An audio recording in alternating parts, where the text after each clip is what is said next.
The journey from pod to bar is a blend of ancient tradition and modern science involving skilled farmers, microbiologists, and engineers.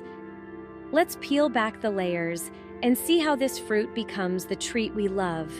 Most people never realize chocolate is a fruit, not a bean or a nut. Our quest begins in the heart of a cacao farm, far from the supermarket aisle. Picture lush green leaves above the air, thick with sweet blossoms, and rugby ball-shaped pods clinging to the tree's trunk. These pods come in dazzling colors: yellow, orange crimson, even purple. This is the true origin of every chocolate bar. What if I told you chocolate starts as a colorful, bumpy fruit hanging from a tree in a tropical jungle, not in a wrapper, not in a factory, but as a fruit called Theobroma cacao, food of the gods today? We're uncovering the incredible journey of chocolate from jungle to factory. But this pulp is crucial for the next stage: fermentation. The pods are cracked open, revealing 30-50 almond-sized seeds nestled in sweet white pulp. This pulp, called baba de cacao, tastes nothing like chocolate, more like lychee or mango. Farmers often enjoy the pulp as a treat while working. Harvesting is a skilled task. Farmers carefully snip ripe pods to protect future crops. Only a tiny fraction of these flowers become fruit, making each pod precious as the pod matures over months. Its color changes green to yellow, red to orange, signaling ripeness.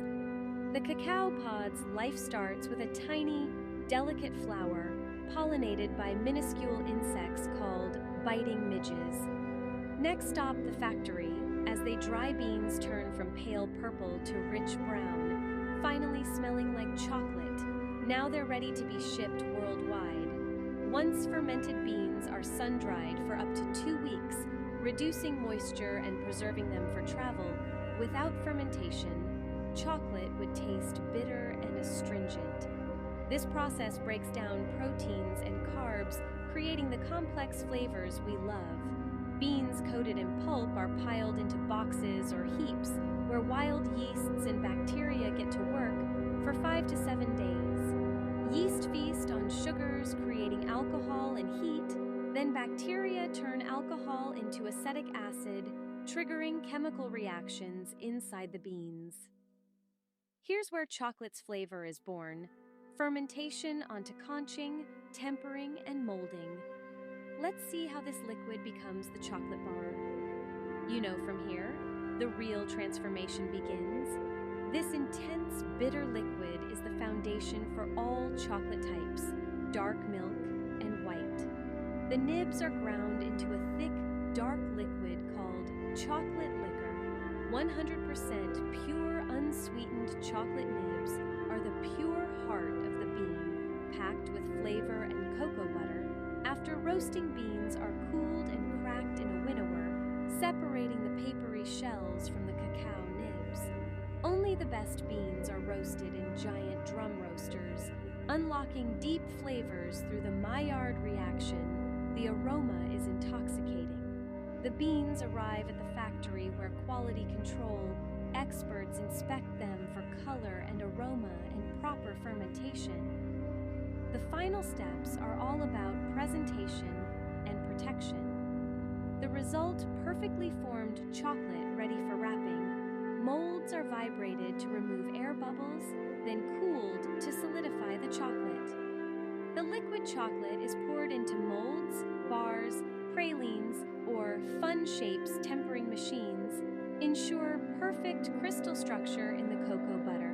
Next is tempering, carefully cooling and reheating the chocolate to create a glossy finish and satisfying snap. The chocolate liquor is churned in heated vats for hours, refining texture and mellowing flavor. Sugar, milk powder, and extra cocoa butter are added here. Conching is where chocolate's texture and flavor are perfected. Finally, bars are boxed, palletized, and shipped worldwide. The journey from jungle fruit to wrapped bar is complete. Quality checks, metal detectors, and weighing stations ensure perfection. Robotic arms slide bars into sleeves, giving each bar its public face. The foil is folded with precision, then bars are sleeved in branded packaging. High-speed machines wrap each bar in foil, the protective layer protecting it from light air and moisture. First, they're demolded and lined up for wrapping. Solid, glossy chocolate bars emerge from the cooling tunnels, ready for the world. Making a single chocolate bar is one thing. But what about the world's biggest? We set out to break a Guinness World Record with a chocolate bar weighing over 5,700 kilograms, heavier than an elephant. Building a custom steel mold was the first challenge, designed to hold the massive weight.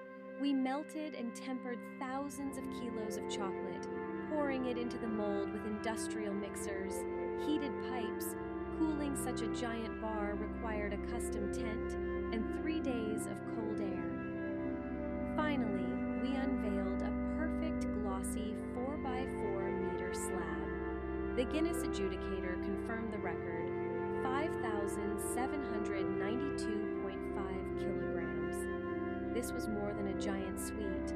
It was a celebration of teamwork and chocolate science. Next time you unwrap a bar, remember its incredible journey from jungle flower to world record. Stay curious and never stop loving chocolate.